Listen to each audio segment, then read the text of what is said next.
Autoconhecimento, o caminho para a libertação. Cérebro triuno, a trajetória evolutiva. A primeira camada do nosso cérebro se chama cérebro reptiliano. A segunda camada, o cérebro mamífero. E na terceira camada, o cérebro do neocórtex, conforme a imagem. Cérebro triuno. A primeira camada do cérebro reptiliano é responsável pelas funções automáticas do nosso organismo, como, por exemplo, o batimento cardíaco, a respiração, todos os movimentos instintivos e impulsivos, como dos animais de sangue frio, como os reptilianos, as cobras, os jacarés. Eles todos têm um sangue frio exatamente por isso, porque eles reagem ao instinto, eles são impulsivos. Não há percepção das emoções e nem da consciência. Eles não são animais ruins, eles apenas reagem de forma instintiva. O primeiro seria o complexo R, o cérebro réptil, responsável pelo comportamento agressivo. Herança do primarismo animal, os rituais existenciais, a noção de espaço territorial, a formação de grupo social e suas hierarquias, estando presente nos primeiros répteis. Apareceu há cerca de 4 bilhões de anos. Esse é um texto de Joana de Ângeles, do livro Triunfo Pessoal, do capítulo 1, onde ela fala sobre o cérebro triuno. A segunda camada do cérebro é o cérebro mamífero, onde não existe ainda uma consciência de si. Não existe ainda uma percepção de diferenciação dele com o mundo em que habita, mas permite que haja uma interação com o mundo social. O cérebro mamífero, manifesto pelo sistema límbico, incluindo a glândula pituitária, promove a sobrevivência e coordena os movimentos.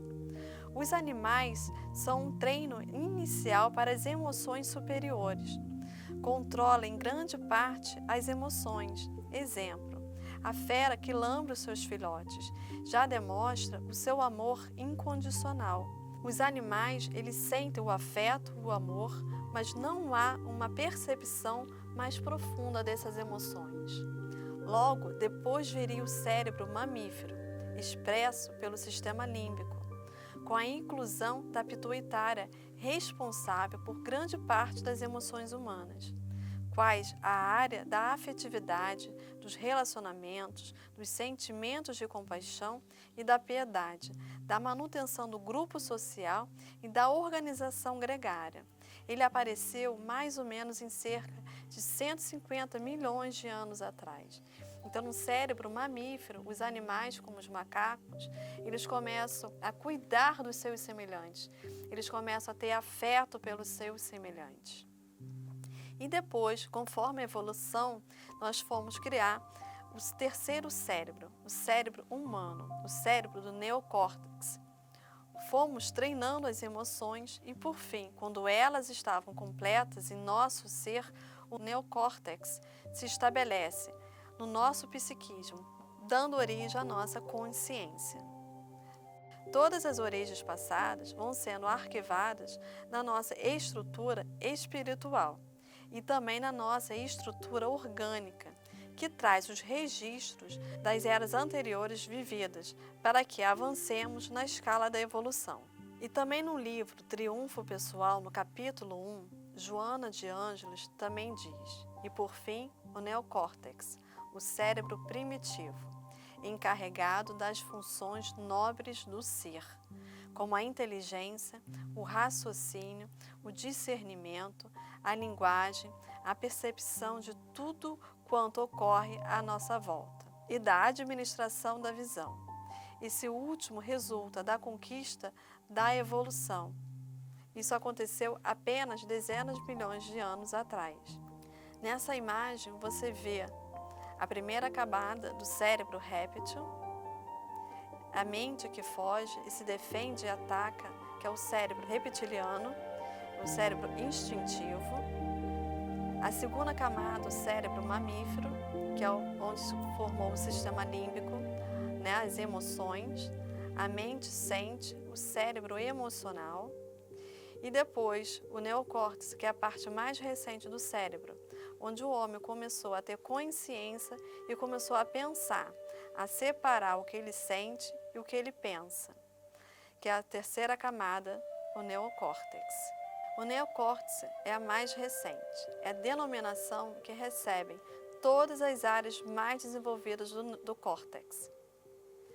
Recebe este nome pois no processo evolutivo é a região do cérebro mais recentemente derivada. Essa inquestionável conquista da vida não cessou ainda, porquanto ao homem primitivo sucedeu os sapiens. No livro O Homem Integral, no capítulo 1, Joana de Ângeles fala o seguinte: o grande desafio contemporâneo para o homem é o seu autodescobrimento. Não apenas a identificação das suas necessidades, mas, principalmente, da sua realidade emocional, das suas aspirações legítimas e reações diante das ocorrências do cotidiano. O homem deve adquirir o conhecimento para elevar-se do ser bruto, tornando-se detentor da consciência. Não lhe bastará conhecer, mas também viver a experiência de ser o objeto conhecido. Não somente conhecer de fora para dentro, porém vivenciar o que é conhecido, incorporando-se à sua realidade. A vida saudável é que decorre da liberdade consciente, capaz de enfrentar os obstáculos e dificuldades que se apresentam no relacionamento humano e na própria individualidade. É a meta que a consciência almeja. Isso está no Homem Integral, no capítulo 8. Quem sou eu? Essa é uma pergunta que deveríamos fazer diariamente, porque através do nosso autoconhecimento, através da consciência que nos rege, nós somos capazes de identificar o nosso lado positivo, o nosso lado negativo. O autoconhecimento, ele começa a partir do momento do seu observar. Quando você começa de fato a se conhecer. Quando você se coloca no lugar do observador e traz para você a consciência, o lado luz e também o lado sombra. Você começa a identificar o seu lado positivo, todas as suas qualidades que pertencem ao seu lado luz, como também você traz para a sua consciência todos os seus pontos negativos que estão dentro do seu lado sombra. E a partir da aceitação, você começa a trabalhar internamente tudo o que precisa ser modificado, entender quais são os seus sentimentos, quais são os seus pensamentos e quais as ações você deve ter no seu dia a dia. E a partir dessa observação e dessa consciência, você começa a assumir a responsabilidade. A partir daqui, inicia-se o processo de mudança, no que for preciso ou a multiplicação e o aprimoramento das virtudes e qualidades. A partir dessa observação, você vai poder ampliar todo o seu lado de luz, ou você poderá também modificar toda a sombra que está dentro de você, transformando e aprimorando em virtudes e também em qualidades. É o começo da sua libertação. Então, no capítulo 3, no garimpo do amor, é necessário aprender-se a se amar, porquanto o amor também se aprende. Joana de Ângeles. Então, por onde a gente deve começar? Por dentro, sempre de dentro para fora. E comece sempre que for necessário. Comece de novo.